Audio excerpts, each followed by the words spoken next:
Thanks everyone for tuning in today, and thanks to our panelists for joining us live as well.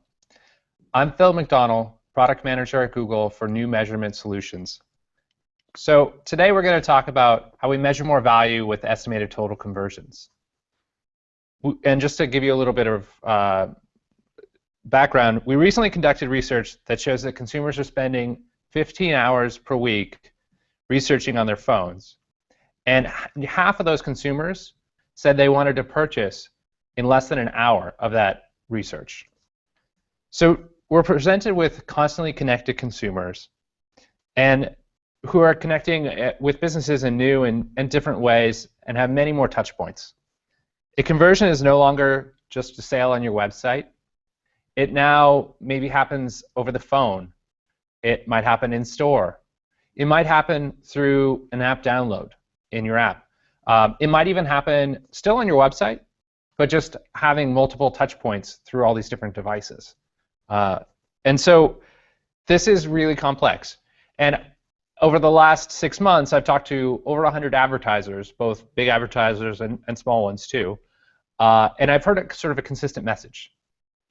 So what we've been hearing is that being able to measure all of these different touch points is really, really exciting for advertisers. However, obviously it's super challenging as well. And so now they're tasked with trying to grow their business and measure all of these different types of conversions. So this afternoon we brought together 3 of the industry's online marketing leaders to share insights with you in 3 main areas. First, how the changing consumer behaviors are impacting the business they manage. Second, how businesses are addressing these challenges and obviously sometimes opportunities with measurement, attribution, and budgeting solutions.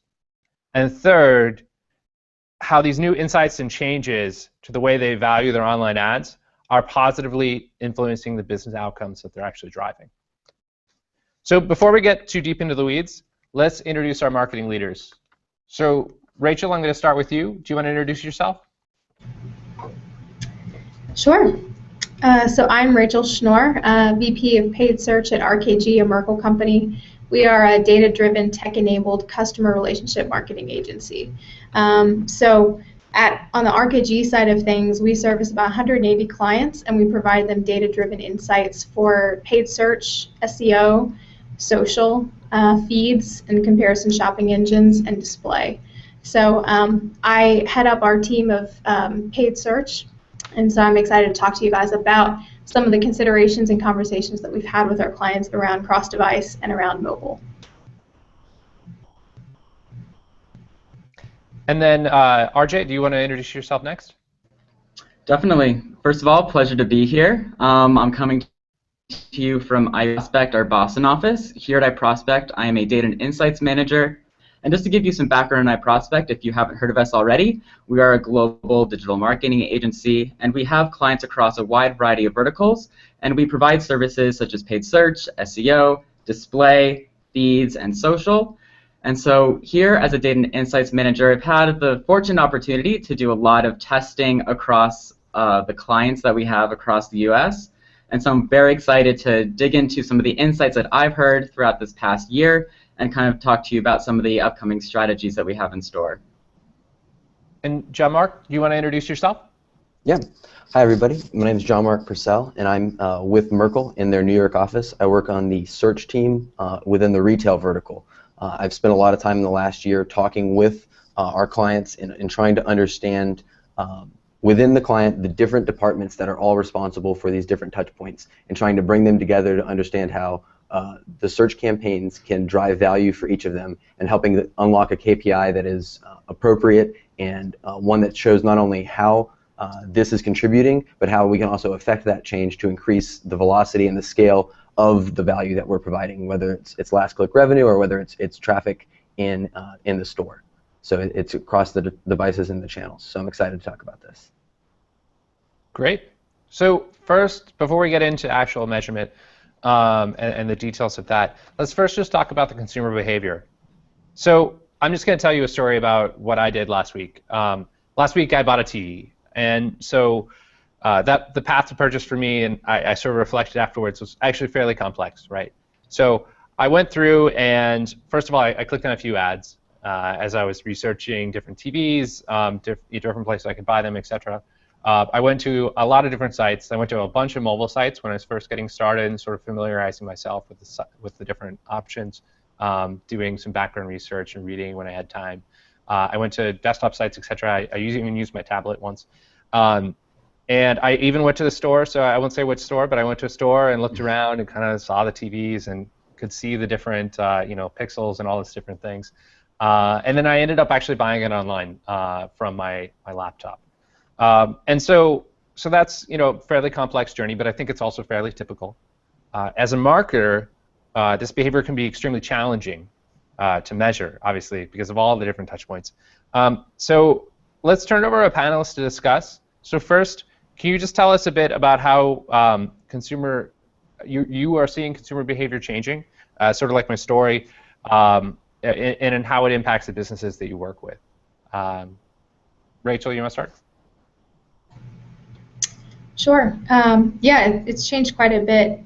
Just like you said, I think it's very fragmented now across different devices. There's always been the challenge, obviously, of losing some tracking as a person navigates around, but it's even more complex now. And I think more so than that, just mobile devices have really changed consumer behavior and the way that they shop, the way they interact with companies, and the way that they make a connection. Mobile really enables social, and that's kind of a whole nother side of things. So, yeah, it's a challenge to track all of that, and within one channel, but certainly across many channels too. It's definitely helpful to have the cross-device tracking functionality that Google has made available now. That is a great step that allows us to finally tie those dots, at least, okay, in paid search, what is this looking like? So that's very helpful to have conversations about budgets or efficiency targets or really seeing the full value. But really, you need to look across all of the other channels too. Social, needs to be tied in with that, and certainly in store for brick and mortar retailers. So there's a lot of pieces and a lot of factors, and it's hard to tie it all together, but it's important. Yep, I'd love to jump in next if that's all right. So kind of relating this back to your story, as we know, people are using their mobile devices when they are in the consideration phase for purchase, and that's really been a large mobile. We've always been talking about it's going to be the year of mobile. The mobile's on the rise, and what we can see now is that there is significant opportunity within the mobile space, and it's a space that we can no longer really ignore. Between the past year, we've seen some huge gains in investment, especially within the SEM and PLA channels. Year over year, throughout Q3, we've actually seen that our clients have grown our spend in mobile by 86%. And we've also generated 53% more clicks across our clients between Q3 2013 and Q3 2014. So the opportunity is out there, and we're doing our best to definitely take advantage of it. Just to give a benchmark in terms of overall performance that we've seen from mobile, we've typically seen mobile across some of our top retail clients drive for the device 25% of impressions, 35% of clicks, but then here's where the hiccup is. It's only driving 8% of last click conversions. And so as you can tell, based on that traffic, mobile has a much lower conversion rate if you're looking at it from a last click perspective. So to Phil's point, we really need to start looking at this, not just by last click, but to understand how mobile is really impacting the overall process and figure out throughout that journey, where can we collect that data to build into our systems so our client teams can optimize based on that data. And so kind of pulling the full picture together, back last year, February 2013, iProspect and Google partnered to do a case study for Adidas, where based on historical information regarding in-store visit behavior on their mobile device to if the user, once they clicked into a store locator, did they go to the store and make a purchase? That was at least one way where a client team was able to utilize some of that information and assign a value to a behavior that somebody had on their mobile device and tie it back to real, tangible revenue. But where we are today, I feel is where it's very exciting time to be in mobile since more data than ever is being available. So what we're trying to do is, what are those points in real time where we can collect revenue and tie that back to our systems to look at mobile differently than we do for desktop and tablet, to tie it back to our conversion processes, as well as the communication that we have for the client on how mobile is impacting their overall strategy. Yeah, I totally agree with that. And on our side, we've seen many of the same stats where the level of volume and how much traffic is coming from mobile devices is obviously increasing as people not only as more mobile phones are available and the market for that grows, but people's interactions with the phone is growing. They're searching more often because it's easier. So it's actually changing the behavior that they're taking. It's not just switching it where they used to search on their tablet and now they're searching on their mobile. They're actually increasing the volume of those searches. And what's interesting is when we're trying to think of this from that perspective is understanding once we have a look at where the different value is being driven and then attributing it properly, like mobile was involved in it or the app was involved, and then it's trying to understand what levers can we then pull to make that go even farther. Does the app and does the mobile side of the website, does it need to display the same type of information, or does it need to give something that is taking the context of the mobile device and then leveraging what we know about where the person is and other things to then display the right amount of information that's appropriate. So it's definitely changing not just the screen size, but the actual actions that they are trying to take. And how is this sort of prompted you guys to change the way both you manage ads, mobile ads, but also the way in which your clients say like have a mobile website and a strategy there? How has that been for you guys? Overall, what we've been doing is pulling, we've mentioned cross-device conversions a few times. One of the things that we're doing here at iProspect is ensuring that when we are setting our bid multipliers at AdWords, is that we're looking at those different conversion points and tying them all together within the total conversions column in order to assign value and not looking at it just from a converted clicks, since what we've noticed, and one of the pitfalls that a lot of agency teams can fall under, is setting mobile based on that end ROAS and try to make it equal with desktop. And what we find happening is that mobile then becomes limited. All that opportunity that we were talking about before with 25% of impressions and 35% of clicks drops for those customers to about that 1% level, and that really just shows that we're not taking advantage of the space because of the way that we're measuring it. And so by being able to pull in those different metrics in order to boost up mobile, because we know it's assigning value, it's there. You may have not purchased the TV had you not been looking on your mobile device. And so we are trying our best to make sure that we're capturing those moments that indicate value into our decision-making behavior so that we're not limiting our average positioning on mobile based on a very severe bid multiplier. Makes a lot of sense. That's really interesting that you point out. I don't know if you guys have any others, but I was thinking some other strategies that you guys have actually seen people try or and that haven't worked, maybe. I think that's really interesting for people if you guys have any. Yeah, I think similar to RJ, we definitely try to consider what other, and we kind of refer to them as micro conversions. What other actions are people taking on mobile? Because mobile is really not a primary, it's not primarily a purchase channel. It's very important for research. We are seeing it, become more of a purchase channel, and as the screen sizes continue to increase, that it will be interesting to follow that trend. But it's important to consider, like you said, the things other than last click. And we've seen advertisers in several cases, after looking at least Google's cross-device data, and still just kind of even thinking about mobile at this point, we've seen that they're undervaluing mobile, by 10 to 15%. And so what that's led to for us is, increasing that efficiency target so that you can spend more. You made a great point about the average position, because that's even more critical on mobile since there's such a limited space. So it's sort of like you're either there or you're not. And so, I would say a challenge and something that does, I think prevent some from being able to do that is just constraints on budget, especially if that's something that was determined early on in the year. Mobile continues to grow. It's kind of hard to predict what it will be like at the end of the year, and so we definitely run up against budget constraints.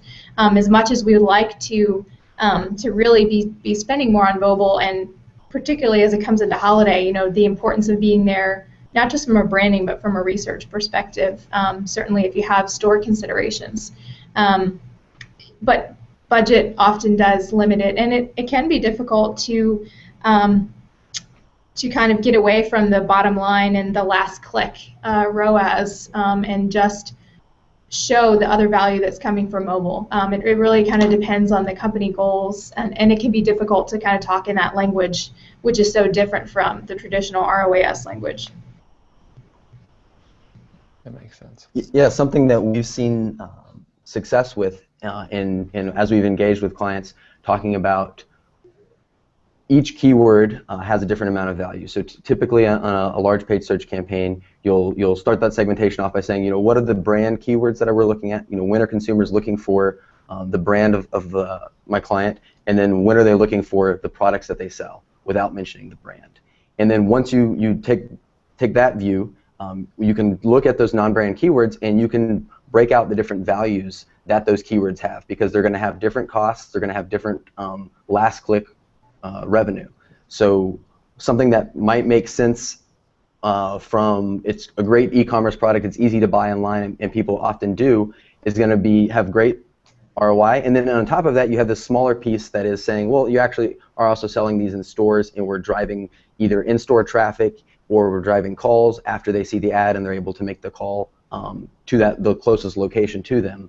But then you can take that assumed transaction, and you get your conversion rate from your retail team saying, out of everybody that walks into a store, how many of them complete a transaction?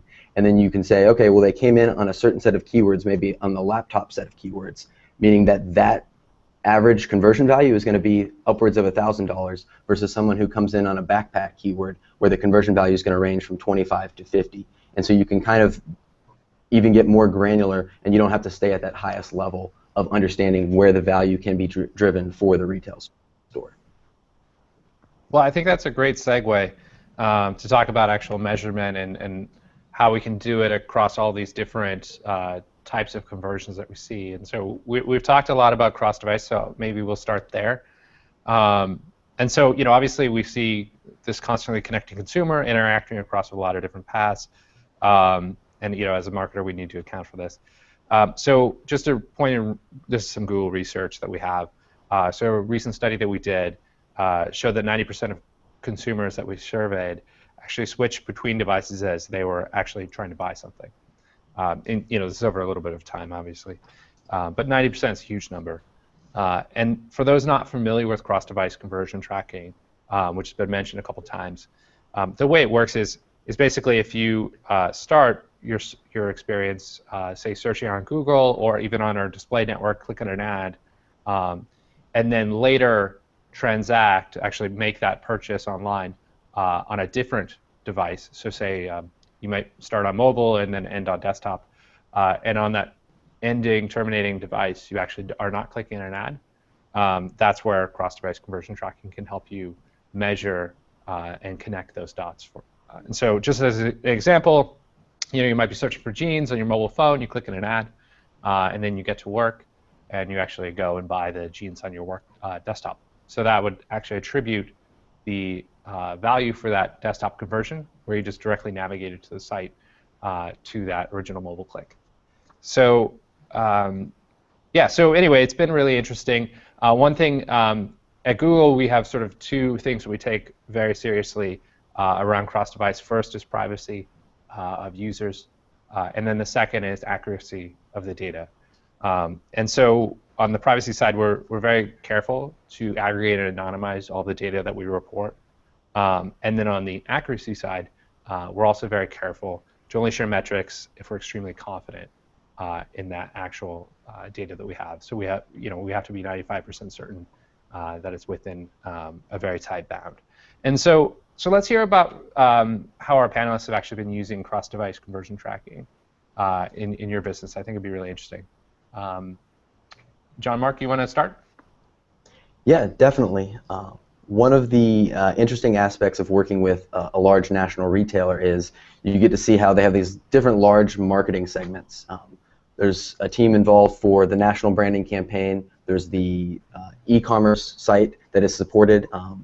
with a e-commerce marketing team, and then you have marketing teams that are actually for regions in each individual store.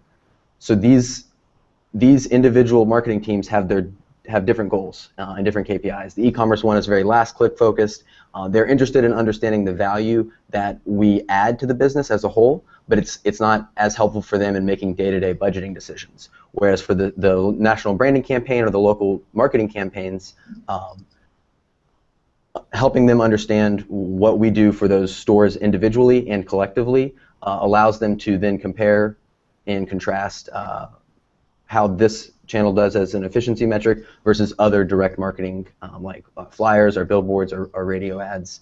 And so what we use the cross-device conversion tracking for is to look at our metrics, obviously, and then basically add these on at the end to say, okay, all of the metrics that we can track are here, and then as we start adding on these additional ones, whether it's cross-device, computer to computer, or computer to tablet, computer to mobile, and then you can look at other additional metrics to add in to kind of create a calculated total value being provided, like non-brand to brand search, for example.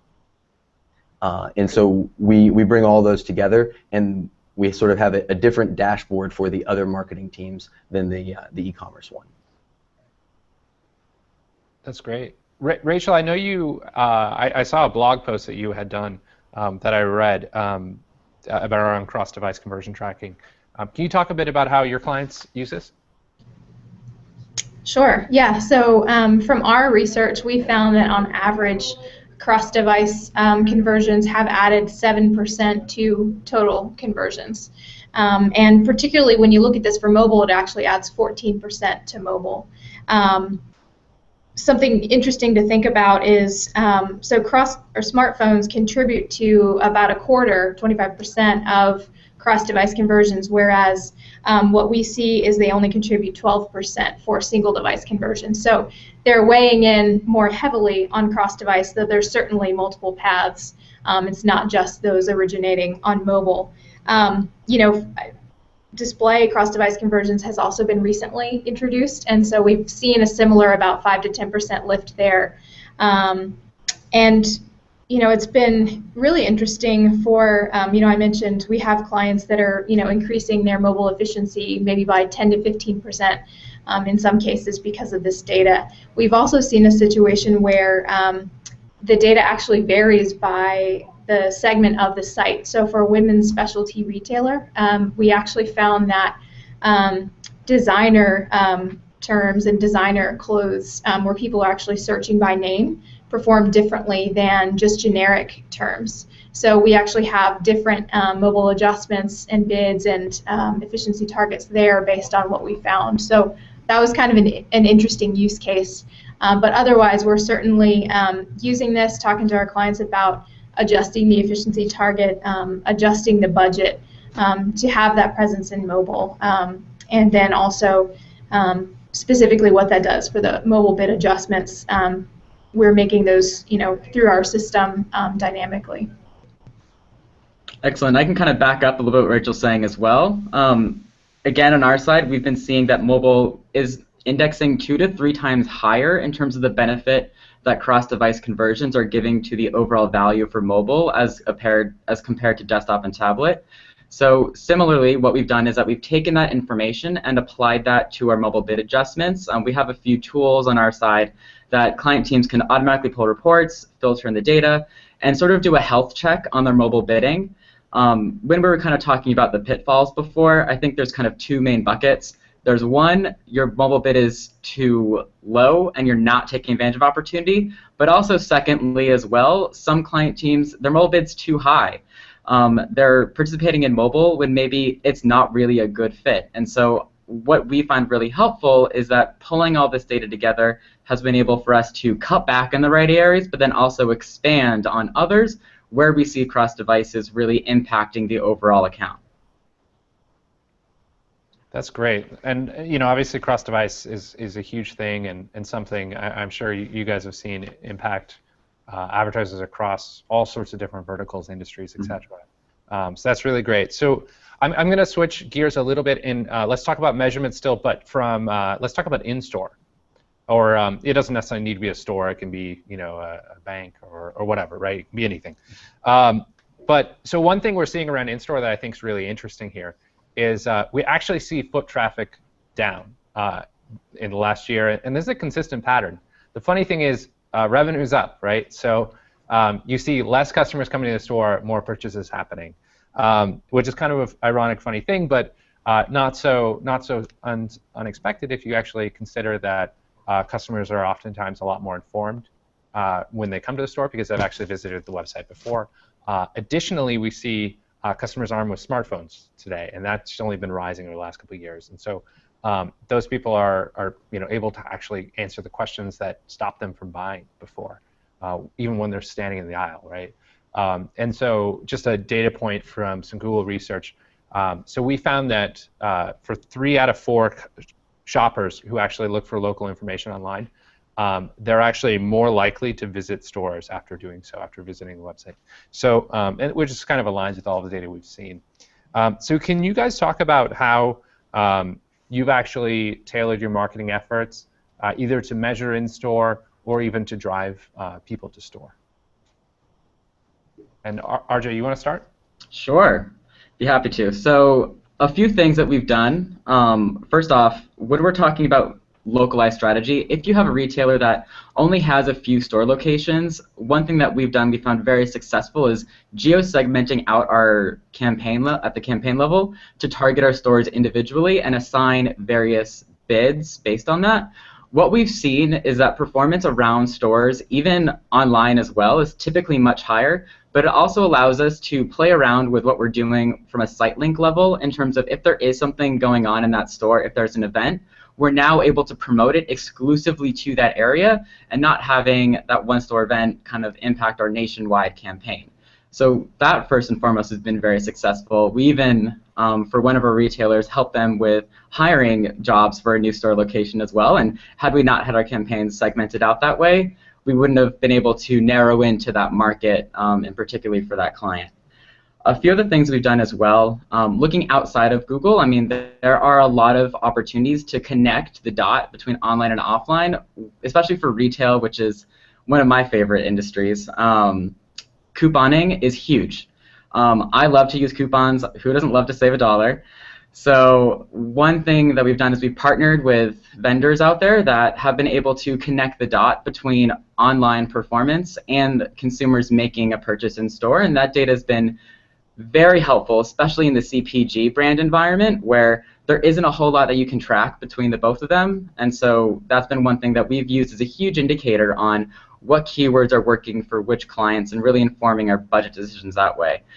One other test that we had ran as well was a softer test in terms of being able to tie performance, where we ran a geo-segmentation test where we were bid up aggressively in search across some geo markets, and we pulled back in others to see what the difference was in trending seasonality across the stores to understand, were we making an impact between those stores, or did we not see a lift in revenue that we would have expected to see regardless? What we saw was that a 2 times attribution rate between the retailer, the in-store purchase behavior was higher by $2 more than it was per every dollar spent, than in those markets where we had pulled back significantly with our spend. And so those are very strong indicators that the online efforts that we had really made an impact at the end of the day. And so that test was very helpful just to understand what we were doing and kind of a softer media mix analysis as well.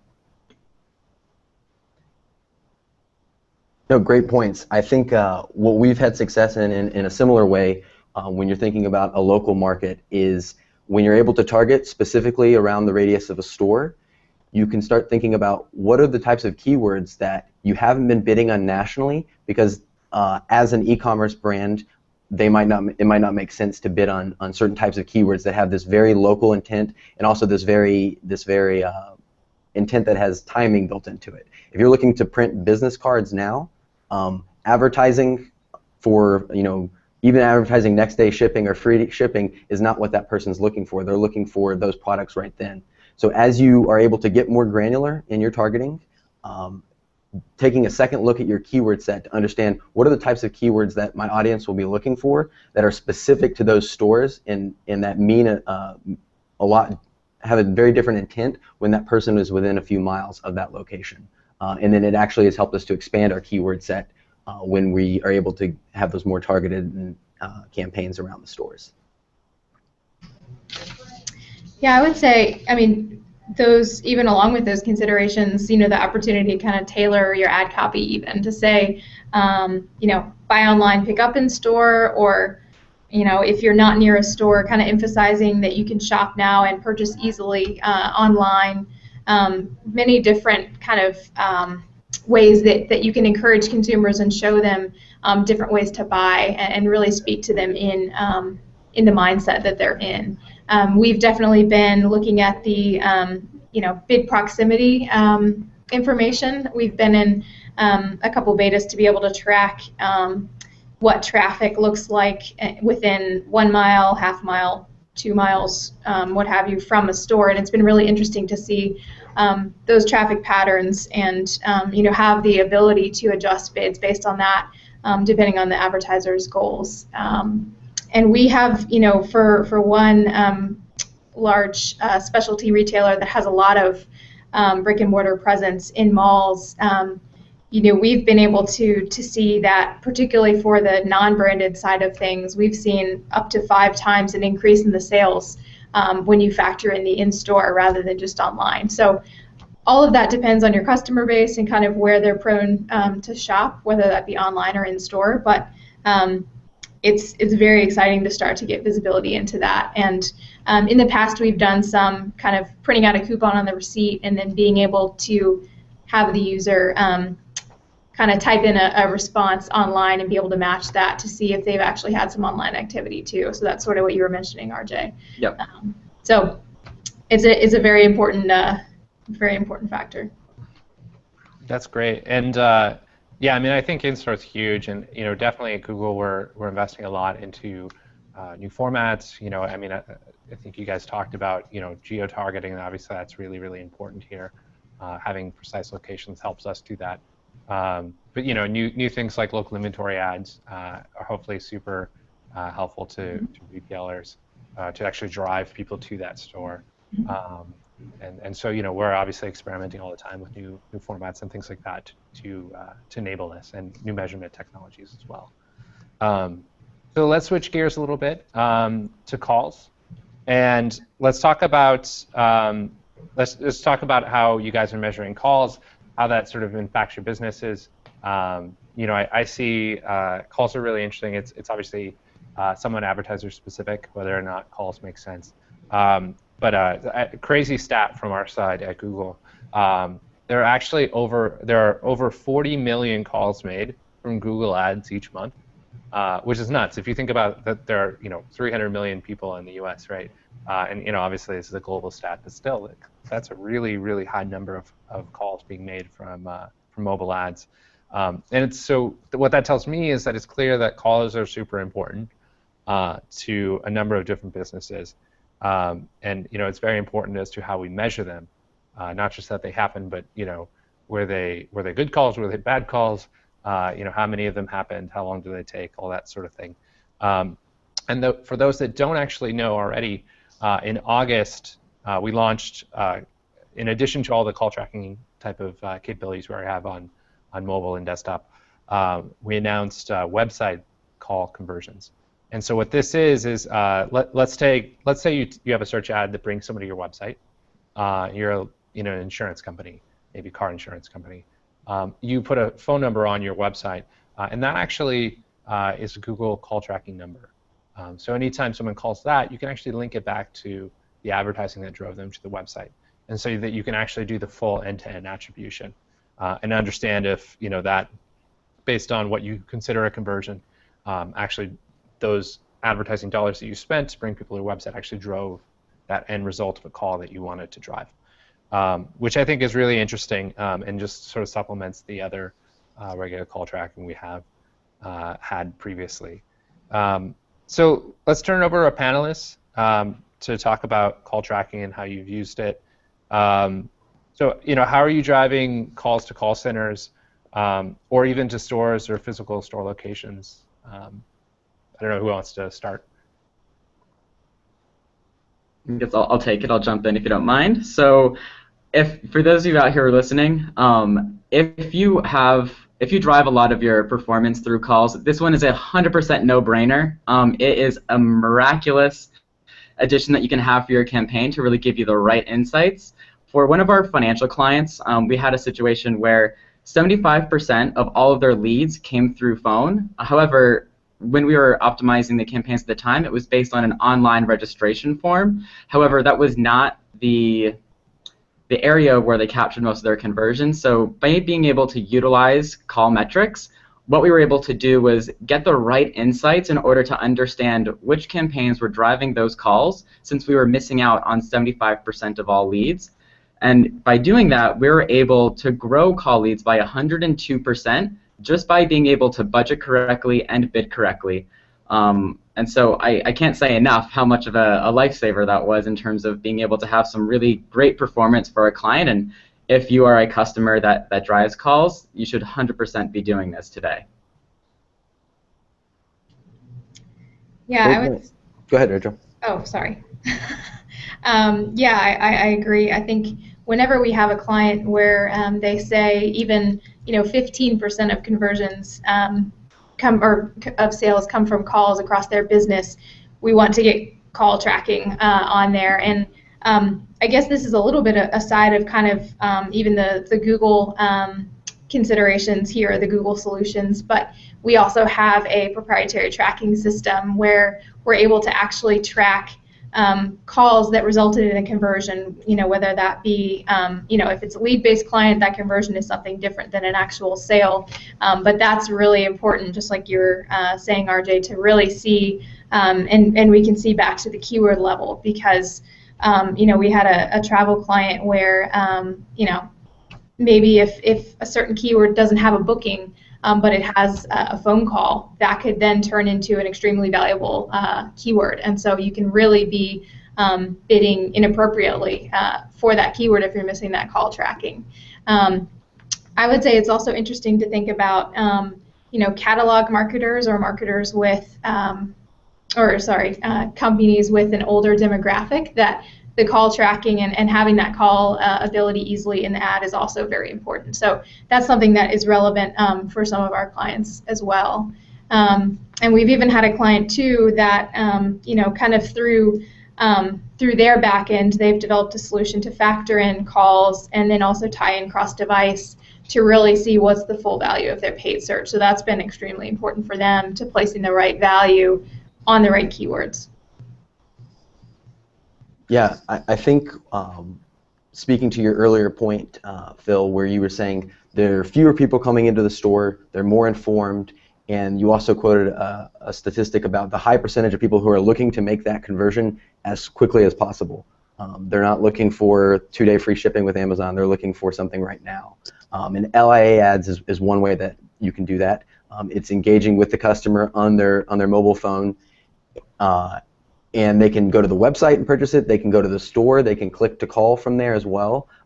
They're given the option to kind of engage in the way that they want to, and that's taking advantage of the context of that and then serving up that optimal solution to them. And it's great when you're able to use that advantage as a retailer that does have a store footprint, to take that as a competitive advantage in the marketplace in the ad formats, so that you're taking advantage of the phones. That is not calling a national call center, but you're actually calling the store that's around the corner, or you're looking at the inventory of the store that is around the corner, and you can call to double check that they still have the inventory as the ad is saying, or what have you. So it's great for the retail stores to use that as a way to differentiate from some of the competitiveness of the online landscape. So that's great. So can you guys say maybe a little bit more about how you're promoting the actual phone numbers with your clients? Like, just in general, are you using them in ads? Are your clients using them in the websites? Both? What's been effective for you, or what sort of strategies have you seen your clients take? So for the example that I had earlier, that was with the phone number directly within the ad, and I was actually more surprised to see the large extent of performance that we saw coming in. One of the things that I also didn't mention as well is that we, in terms of the quality call information, we had to agree with our client in terms of, with the data provided, what was a quality call, and so we talked to them to determine what length of time that was in order to ensure that we weren't just counting every single call coming in, but we were understanding which calls were the right amount of time that we could allocate that as a conversion, and then also looking into deduping calls if we feel that there could have been someone who called in and then called back again, and to make sure that we weren't counting those calls twice and we were counting them as one conversion. But that was within the ad itself and not directly on the website. So we do both. I would say often it's on the ad itself, and particularly in mobile, that's I think a no-brainer in many cases. And on the website too, certainly. And if we're dealing with a client that has actually implemented our call tracking technology that allows us to, if there is a sale, actually tie that sale value back to the keyword. Or at least know if something actually resulted in a final conversion, whatever the goal was.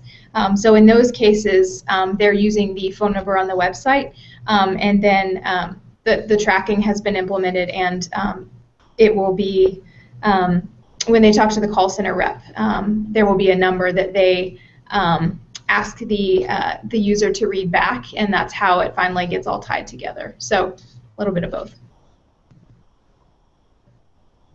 We found a lot of success in using the phone extension or the location extension tied to the Google Places account, so that as the ad is served up to the customer, they're seeing the phone number for the location that is closest to them, so that they get the most relevant phone number and the best user experience. And so that's what we've done to try to ensure that we're driving the most direct way for the business. That's great. So next, let's talk about, so we talked a bit about measurement of different sort of categories and things like that. I want to spend a couple minutes talking about estimated total conversions and sort of what you can do within AdWords and how you guys have actually used that. So just a quick stat, 93% of people that conduct mobile research go on to complete a purchase of a product or service. So they start the mobile research and then actually convert. So it's interesting that such a high percentage of people are actually converting later on. And so one thing I wanted to really discuss here was what strategies and tools you're using to measure that full journey. And so one of the things that at Google, just to sort of set the stage for around estimated total conversions, so everybody's on the same page, all the people joining online. So estimated total conversions is sort of it's an exciting first step, I think, for marketers to get a lot more insight from AdWords about how they're actually driving conversions, and beyond just sort of traditional last-click website conversions that are based on the cookies. But here with estimated total conversions, you're able to actually measure a lot more. So you're able to measure conversions that take multiple devices to complete. You're able to measure phone calls, which we just talked about. You're able to measure app downloads, which is really interesting, I think, particularly for a number of businesses who are trying to engage the customers on mobile in a high retention kind of way, and even purchases that happen in the store, which we talked about earlier. So estimated total conversion is relatively new measurement methodology aimed to give you a holistic view of how your business is doing and how you're actually driving those conversions through Google. And this works for both search and display. Sometimes we roll these things out, sequentially, but estimated total conversions is there for both search and display. And I think it's a really important way to assign value, to make budget decisions, and even to think about your different channels. So as you think about media mix and things like that, I think taking that information into account that sort of is a lot more holistic is really interesting. And so for the last few years, really sophisticated advertisers, very much like our panelists today, have been already using this sort of data from a lot of different sources. It used to be really complicated to pull together, but people could do it with enough effort. And so the goal of estimated total conversions is really to make that available to every advertiser and a lot simpler to consume. So, I guess to the question of the panelists, how have you been using this data, and how has it actually driven decisions for your clients? John Mark, you want to start? Yeah, definitely. I think where this comes in is as you're going out and you're talking to those different teams within the client, and you're using this estimated conversions column to talk about the other ways that you're measuring value, and then trying to get them to compare that to their other marketing channels that are available and see how this one fits into that mix, and then what budgets can be allocated efficiently within this within your AdWords campaign, whether it's display or a search one. And back to some of the previous points, when you're thinking of your last click keywords, that's going to be a certain kind of keyword, and then you have other keywords that are driving the different types of conversions, and those might not be the same mix. So it changes the marketing departments from seeing the channel as something that is specific to them, but looking within that channel as saying, okay, there are parts of this channel that relate to retail, there are parts of this channel that relate to each individual local store, and then there are parts of this channel that relate to e-commerce. So we're seeing that their budgets are actually being divided up not just by, okay, this is a search budget, this is a display budget, but this is a budget used to drive this marketing decision. And it's going to be a mix of things. It could be display and search, or and other ones as well. RJ, you want to go next? Sure. So I think just in terms of tackling the situation, a few of our top clients definitely have been utilizing attribution platforms as well as running their own internal media mix analysis projects. And just to kind of give a background for everybody out there, if media mix analysis isn't familiar, essentially what that is that it's a multivariate aggregation of understanding how your spend across channels is impacting your end revenue, and understanding how they relate between one another and can assign value between one another. And so I would always highly recommend is that if you're utilizing an attribution platform, making sure that you're looking into the algorithmic updates.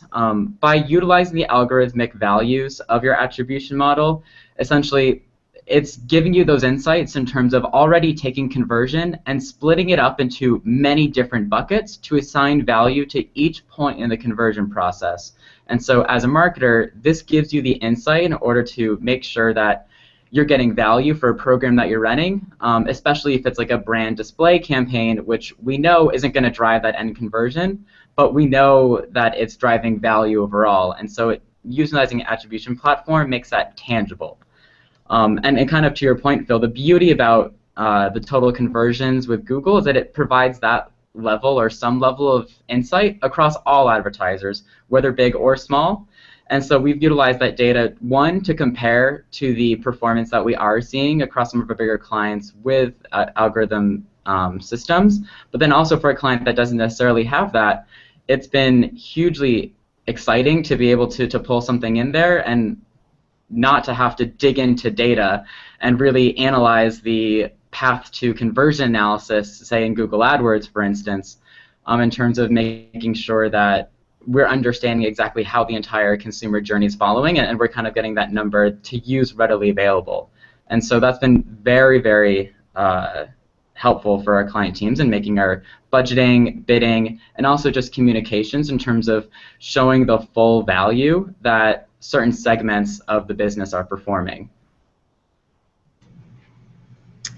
Yeah, I think you know, kind of a little bit of what I said around cross-device conversions as well, but I think it's very important to make sure that you have the appropriate budgets. And I think, you know, John Mark brings up a great point about not just always having those so siloed by channel too, you know, really looking across and understanding these channels all work together. They don't operate independently. And what will be best for overall company growth is when you see that connection and realize the connection and actually, you know, act on that rather than kind of keeping them all separate. So really that's what we want to help our clients do, is help them see more of that big picture and really help them put the budget, where it needs to be for the overall growth of their business, not just for the growth of one channel, but to more effectively reach their customer and connect with the customer. So yeah, for us, it's definitely, some of it's directional, and then some of it is specific adjustments. So the hope would be that it allows you to set a better budget for the coming year. The hope is that it allows you to set appropriate efficiency targets, and then definitely per campaign, and as you're able to drill down a little bit more than that, even having the right bid adjustment, other than just the data that has been previously available for mobile bidding. So that's, I think, sort of a summary of how it's important to us. So that's great. Can you guys give an example maybe of how you're using the estimated total conversion data in either to inform your bidding, mobile bidding, whatnot, maybe your ad text even, or your budget allocation between different channels and different device types. Can you guys give some examples just of how you've thought about that and how you've executed on that?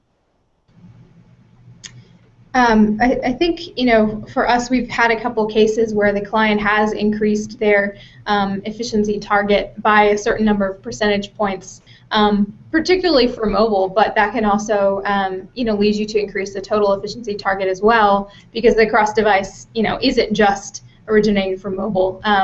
We've actually seen an interesting situation where desktop has actually been the undervalued channel based on the customer audience. So that's a teenage audience, and particularly if they're searching in a way that shows you that they're already familiar with the brand and trust the site, they've actually been a little more likely to purchase on mobile than on desktop. So it can go both ways. Often, it may result in increasing that mobile efficiency target, increasing those bids as a result. But I think there are cases where it will increase the overall efficiency target as well, and show you can get more aggressive while still remaining profitable.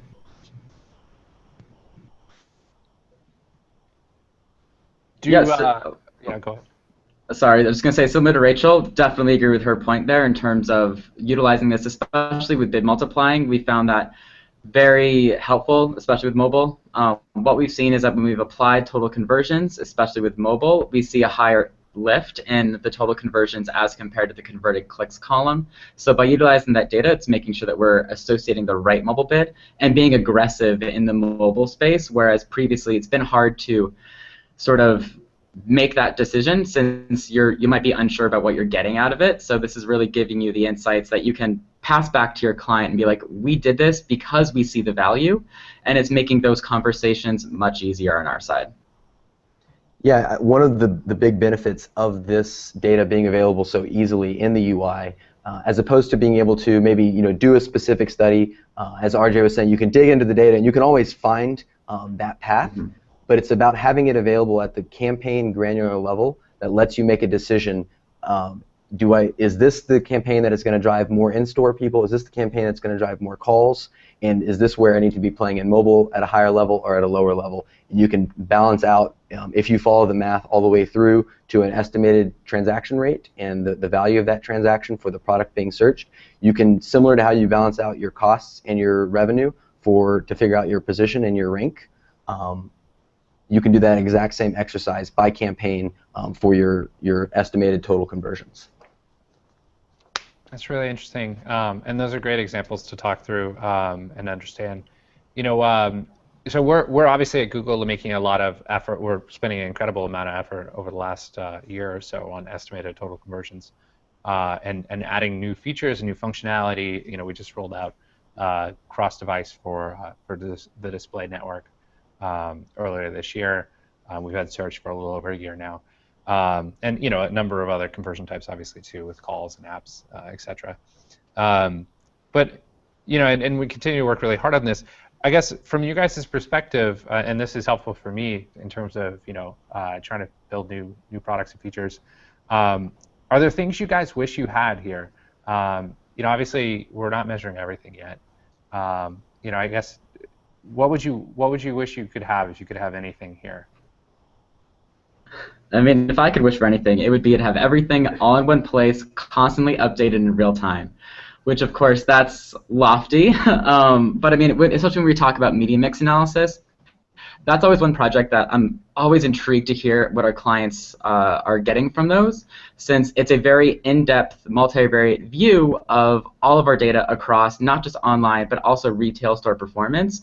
And those products are hefty. They happen about, I mean, varies based on client. And so to have those insights, especially as we continue to shift our strategies, say, if we bid up in mobile, do we still have that same attribution factor as we had the last go-round? Does that still apply? Those insights would be hugely informative in understanding that when we are in a yearly review and taking a look at the year back to understand, could we make the right decisions at the right time, and did we shift our strategy at the right moments?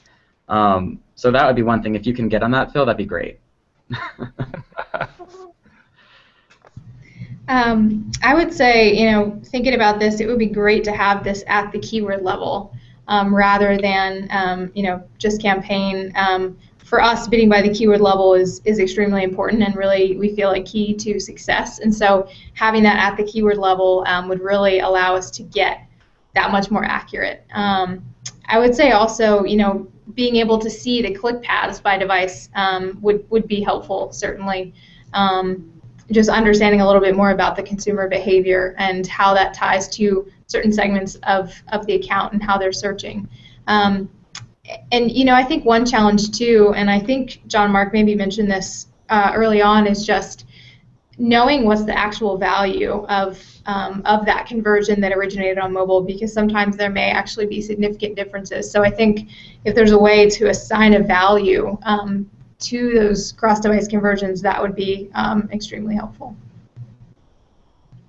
So while we're putting our requests in, I'll just go ahead and say, let's just go from the impression. We're not even going to go with the click.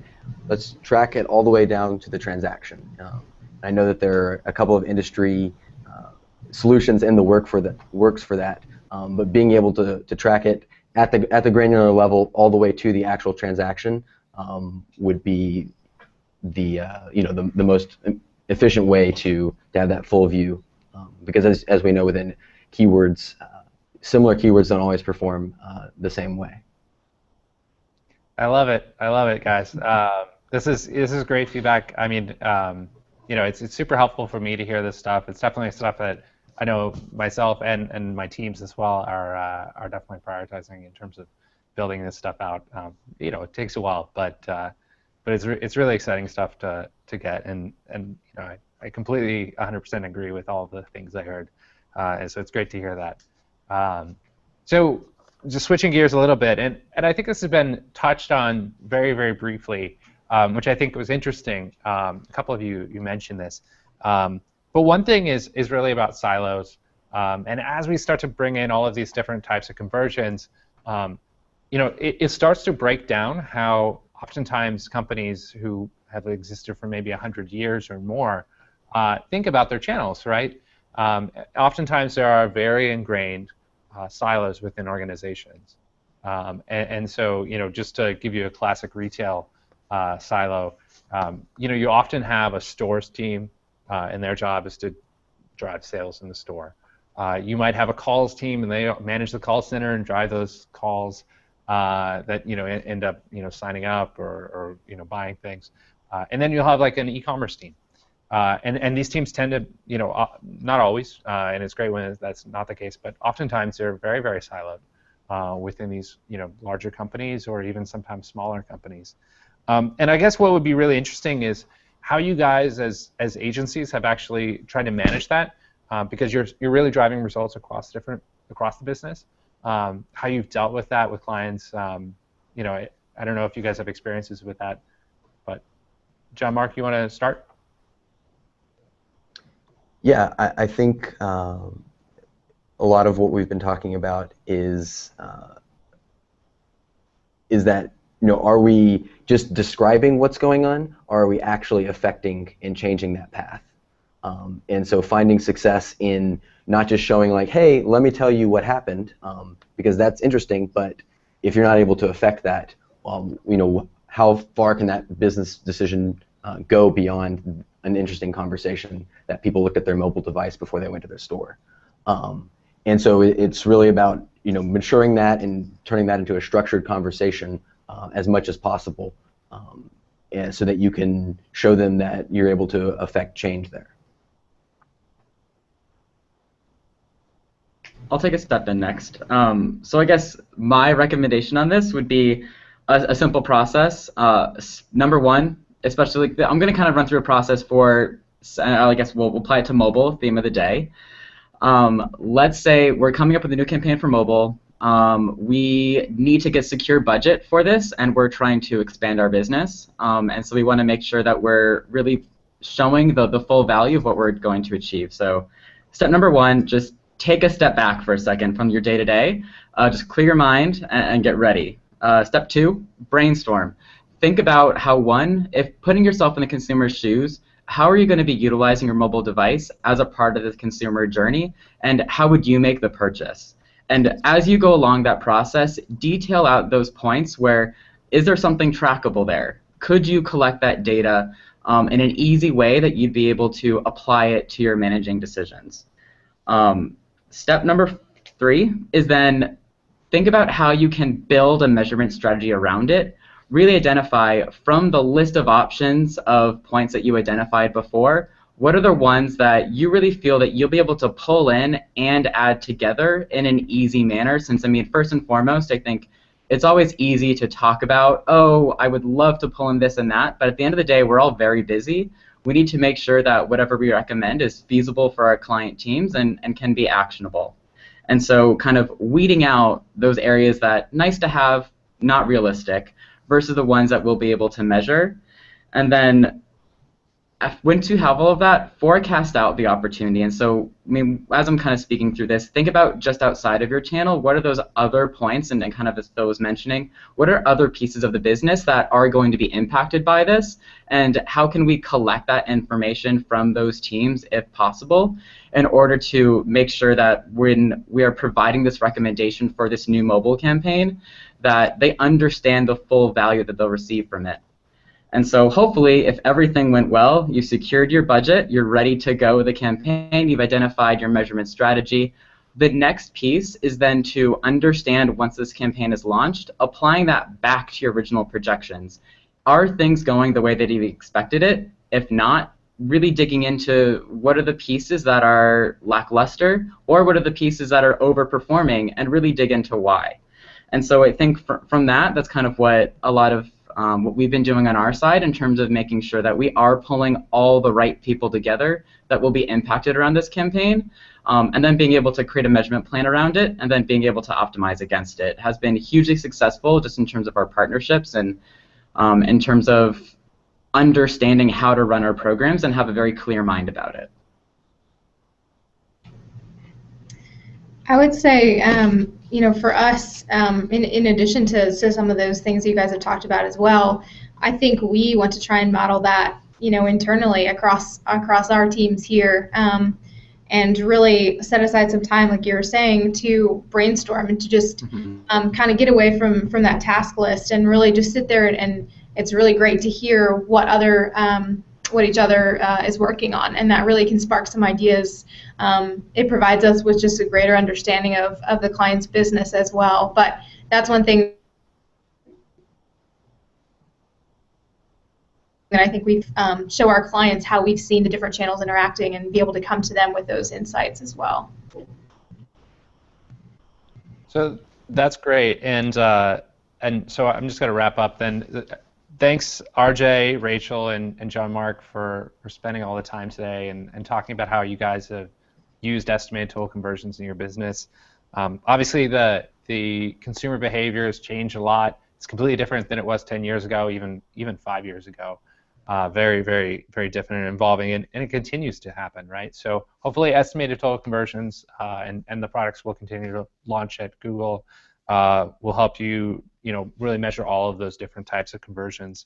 And as RJ, Rachel, and John Mark talked about today, the ability to measure this and to measure that full ROI is really critical. If you want to understand how your digital campaigns are working, and it's something to really think about as you go into 2015 and think about your budgets and your planning process, forecasting, all these different things. I mean, I think somebody talked about how mobile is growing so fast. You really, it's like hard to even forecast. But it's something to think through. And we'd really love to hear back from the people joining online as well. We're always, I'm personally always really interested to hear, feedback about estimated total conversions, what we can do, including what we can do better, and what would be helpful to help you make more informed decisions. So feel free to leave comments on the Google Plus page for the event. And thanks again for tuning in.